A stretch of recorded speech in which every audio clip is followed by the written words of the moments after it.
Have you ever received one of those calls from someone claiming to be a debt collector? They're calling to demand immediate payment. Did it make you feel uneasy, wondering if it was legitimate or not? Well, stick around because today we're diving into a topic that could save you thousands of dollars and, more importantly, a whole lot of headache. I'm also going to share a story of one of my clients who lost thousands of dollars to one of these debt collection scams.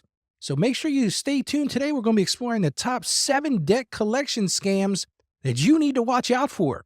Let's start by taking a look at yesterday's show. Yesterday we talked about the 10 things that you should never do with your credit card. It was packed full of great ideas, and if you missed it, I'm going to highly recommend you go back and listen to it. We covered some crucial tips to help you avoid some serious financial pitfalls and make the most of your credit.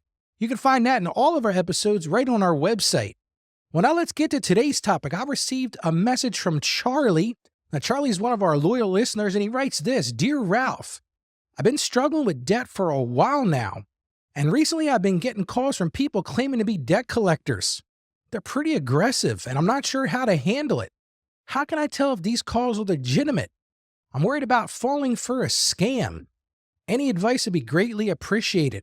Well, Charlie, I am so glad you reached out, and trust me, this is a common concern, especially for people who have found themselves in this debt trap. So it's something that's crucial that we address. And listen, Charlie, your question is exactly why we do this show. So I'm going to remind everybody my goal here is to help you navigate these complex financial situations, but I want to do it from that Christian perspective. So before we dive into the details today, I want to remind all of you listening that your questions are the heart of this show. If you've got a financial question you'd like me to answer, just go to justaskralph.com, and guess what? Your question could be featured on a future episode just like Charlie's was today. Now, Charlie's question brings to mind a powerful verse from the Bible, and it comes from the book of Ephesians. It's chapter 5, verses 15 and 16, and it says this: Be very careful then how you live, not as unwise, but as wise, making the most of every opportunity, because the days are evil. Well, I'll tell you one thing, these scammers definitely are evil, but this verse emphasizes the importance of living wisely. It talks about being cautious and aligns well with what we're going to talk about today, and that's being vigilant against financial scams. The verse also reinforces that Christians should approach their finances with wisdom and, more importantly, with discernment. Well, now let's address Charlie's question and explore what I call the top 7 debt collection scams you need to be aware of. Imagine this: losing $10,000 in the blink of an eye. Well, that's exactly what happened to my client, Sally. Now, Sally was this hardworking single mother of 2. Her husband had passed away at a young age, and Sally was just trying to make ends meet. She was struggling. It was a tough day-to-day thing. She had gotten some debt, but she had managed to put aside some money. And this one day, she received a call from someone claiming to be a debt collector. Now, she was trying to balance the kids, and she's half listening to this person. And this caller, she told me afterwards, was aggressive. She said, Ralph, this person was threatening me, insisting that I owed a significant amount of money for some old credit card debt. She told me I didn't even remember even having that credit card. She was confused. She couldn't remember that particular debt at all.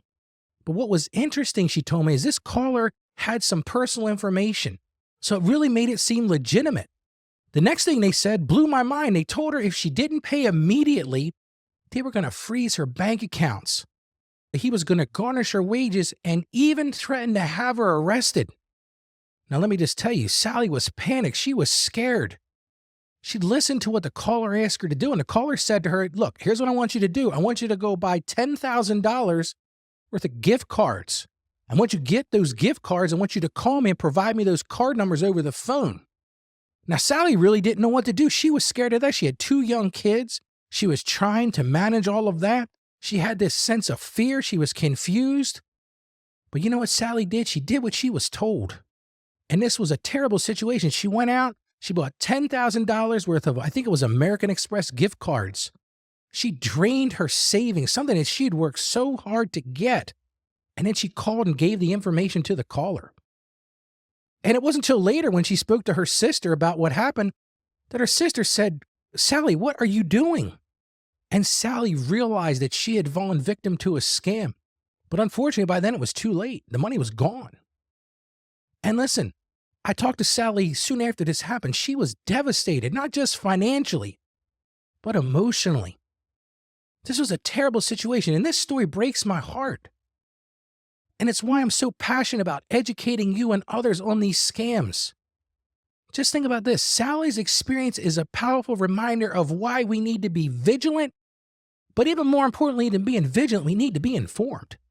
So let's break down the top 7 debt collection scams you need to watch out for. I assembled this list by doing some research, and I think if you study this list and we talk about it today, I think these will help you avoid those scams. Listen, in my past life, when I used to run a credit union, one of the things I did was I was the president of the Delaware Association for Bank Security. And what we did was we had a monthly meeting where me and other bank officers, mostly security officers from banks all over the state, these are big banks, Chase and MBNA at the time, Bank of America. And we would sit and compare war stories. Basically, we talk about the different scams that were going on and how to help each other out. So I've got some real experience on this one. So I'm hoping these things will help you. And the first one of the 7 is this one. And it's what I call the phantom debt scam. Now, this is exactly what happened to Sally.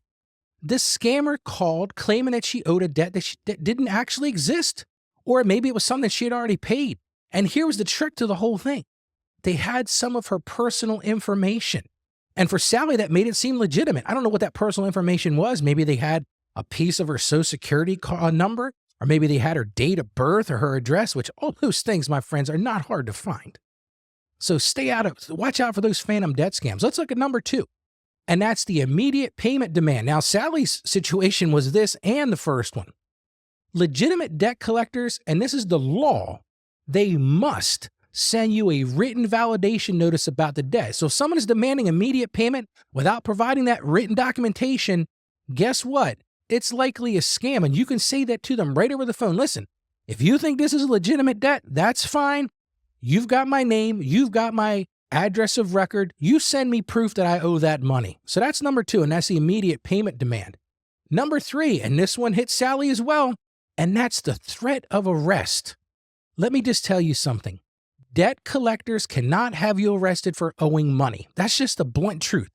If someone threatens you with arrest, it is clearly a sign of a scam.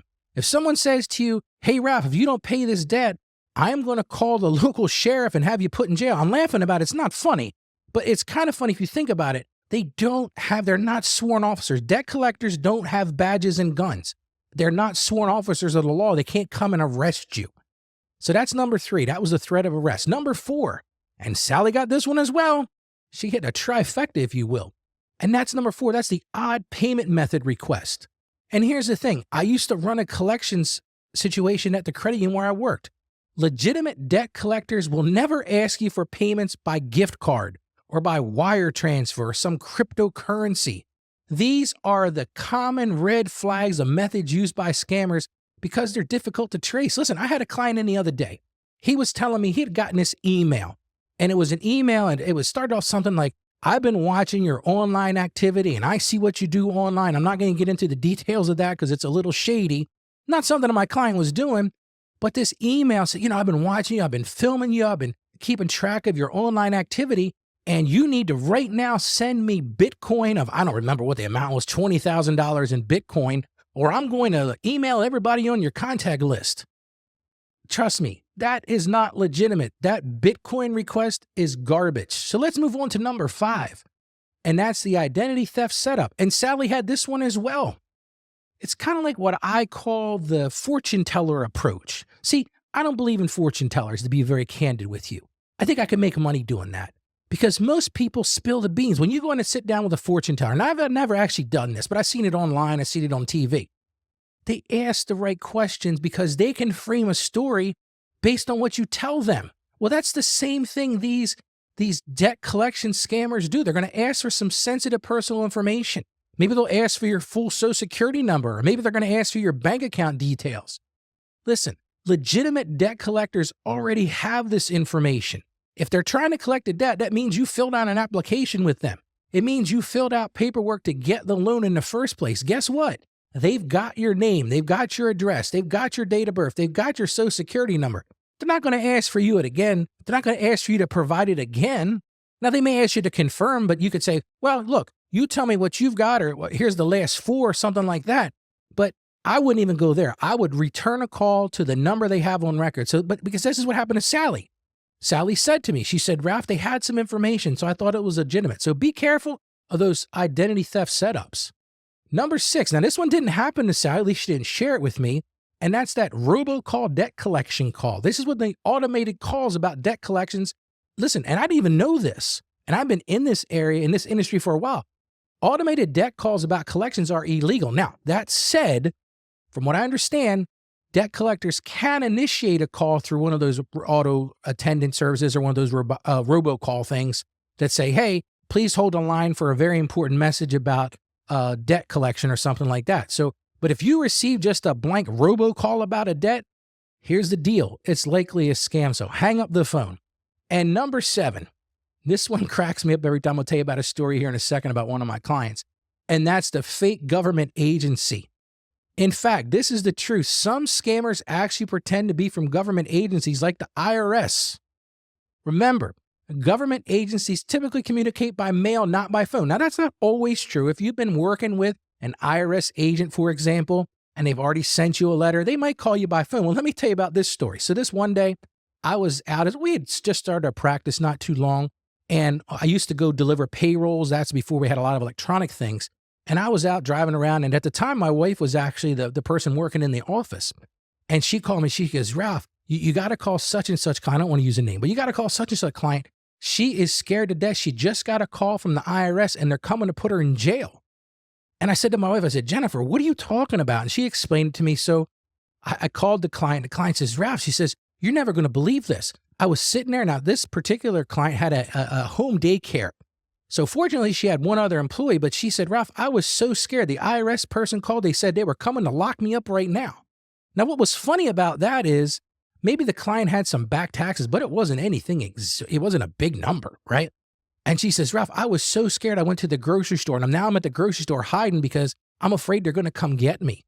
See, that's never going to happen. The IRS isn't going to call you and tell you that they're from the IRS and they're coming to arrest you. But it was just one of those interesting stories. So now you might be wondering, Ralph, how can I protect myself from these scams? You've told me about these scams, but Ralph, they're scary, but how can I protect myself? And that's really the question that we need to answer today. So here are some actionable steps you can take. Number 1, always, always, always ask for written validation of the debt. The truth is, legitimate debt collectors are required by law to provide this. So the first thing I would say, if such and such calls you and says, you know, Ralph, you owe X dollars on a credit card, you probably didn't realize you had it. First thing I'm saying to them is, okay, fantastic. Send me proof of this debt. Send me the loan where I signed for that or the credit card application. 9 times out of 10, if they're a scammer, you're going to hear a click at the other side of the telephone. That's just the truth. Number 2, don't ever give out personal information over the phone. Unfortunately, I have seen this happen way too many times where these phishing, that's what it's called, phishing, those phishing scams, because like I said, that fortune teller approach, they'll ask you a few pieces of information and they can build a story all around that. Don't ever give out your personal information over the phone. Number 3, if you're unsure about a debt, contact the original creditor directly to verify. Don't use a link that you got in an email. Don't use a telephone number that they may have left a message with. Go and find a statement or go online, find the actual site for that place and call them directly. And what you're going to find is most of the time they're going to say, oh yeah, we're aware of that scam. Just ignore that. Number 4, and Sally learned this the hard way. Never pay a debt using gift cards. Never pay it using wire transfers or cryptocurrency. Now, that said, there could be times when you make an arrangement. Let's say you do a debt settlement or something like that, and they want you to send a wire transfer. That's legitimate. But if they're calling up with the front end of this immediate payment for these weird ways like gift cards or cryptocurrency, it's a scam, and run the other direction. Number 5, if someone threatens to arrest you or uses aggressive tactics, hang up the phone. I'm telling you, it is likely a scam. There is no debt collector that works for a legitimate banking institution or some sort of loan company that's going to threaten you. They're not going to be aggressive. Now, that said, they might be what you might consider aggressive. Like I had said to people on the phone sometimes, I'll tell you, interesting story. When I was working at the credit union, I had a member, then And this person didn't want to pay and didn't want to pay. And my collectors kept calling and my collectors kept calling. So this one day we were having sort of a mini collectors meeting and we decided, Ralph's going to get on the phone and make some calls. Well, I got on the phone with this one person. This might sound mean, but it's what I did, right? So I called up and I don't remember what it was, but they owed like $500 or $600 on a personal loan. And they said, look, I can't afford to pay. I said, okay, well, what are you doing right now? And they said, well, I'm sitting here talking to you. I said, where are you sitting? They said, well, I'm sitting on a couch. I'm watching TV. I'm like, oh, here's what I want you to do. I want you to unplug that TV and I want you to take it to the local pawn shop and sell it. And then I want you to send me my money. That might sound aggressive, but you understand there's a difference between threatening arrest and telling people, hey, you need to honor your commitments. So you might hate me after I said that, but I have said things like that. I told people to have a yard sale and sell their stuff so they can pay their debts. I've told people to go borrow from their grandmother, that kind of thing. Those are what most people would say are aggressive, but they're not threats of arrest. Number 6 thing you should do, register your phone number with the National Do Not Call Registry to reduce those telemarketing calls. Now, I don't know whether that honestly works or not. I see a lot of traffic online that talks about registering. I don't even know if I'm registered for that. Maybe I should look that up, but it's something to consider. And number 7, if you suspect you've been scammed, report it to the Federal Trade Commission and your state's Attorney General's office. And you want to do this because the state Attorney General's office, I know in Delaware at least, they have a fraud unit. And the more people that report the stuff, the more likely that there's going to be an investigator assigned to it. The other thing you might find is that you might have a way to get some of that money back. Like Delaware has this thing called the Victims Compensation Fund. Now, it didn't work for Sally, but you may be able to find that that's something you can get some money back, maybe even a percentage of it. And that Federal Trade Commission site is great because it talks about all the scams. So remember this, as Christians, we're called to be good stewards of our resources. This includes being wise and, as I said before, discerning in our financial dealing. Remember what Proverbs 14:15 says. The simple believe anything, like Sally did. And I'm not picking on Sally. It's a terrible situation. It broke my heart. But as the Bible verse says, the simple believe anything, but the prudent give thought to their steps. So we got to let this be a guide for our financial life. Now, I know we covered a lot of ground today, and there's a lot of things that were difficult, but just remember this. Debt collection scams are unfortunately common. They are. But being informed can help you avoid them. Like I said before, always verify those debts before making any payments. Be wary of those aggressive tactics, those threats of arrest, or those unusual payment methods. Protect your personal information. And here's the deal, folks. If something feels off, Sally, I know she shared this with me. She said, Ralph, this just didn't feel right. Here's what I'm going to tell you. Trust your instincts and seek help. Well, I sure hope this information has helped you feel more confident in dealing with these potential debt collection scams. You've seen the things that people do. People are evil about this. But remember this, knowledge is power. And by being informed, you're taking an important step in protecting your financial well-being. And I want to remind you, I'm here to help you on this journey. If you're struggling with debt, like Sally was dealing with this situation with, having a hard time making ends meet. Maybe you're feeling overwhelmed by your finances. You got the debt, like our listener caller Charlie today said, Ralph, I'm getting in debt. So it's not surprising that these people are calling me. Maybe you're feeling overwhelmed. I want to help you. I can help you. I can give you guidance. I can help you better manage your money. And I'm going to do it from that Christian perspective. So I'm going to encourage you right now. Schedule an appointment with me. I've been helping people in this very circumstance since 1994. Wow, think about it. That's been 30 years. And I am certain I can help you find financial peace. Now, you get to me by going to AskRalph.com and clicking on the banner at the top, and it's going to say, book a call with Ralph. Now, during that consultation, I do charge a $150 fee because I can't work for free. But more importantly, here's what I'm going to guarantee you. I will guarantee if you have a meeting with me, you're going to get at least $150 worth of value on the call, or I'm going to refund your money.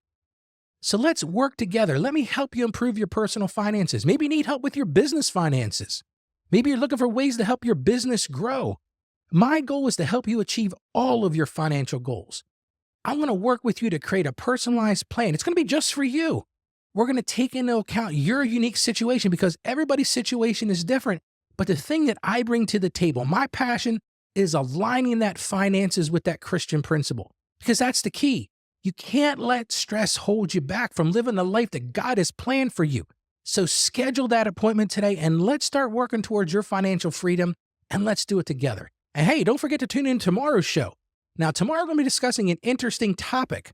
And this is going to send people for a loop. And it's how can I discuss pension income during the dating process? Yes, you heard me right.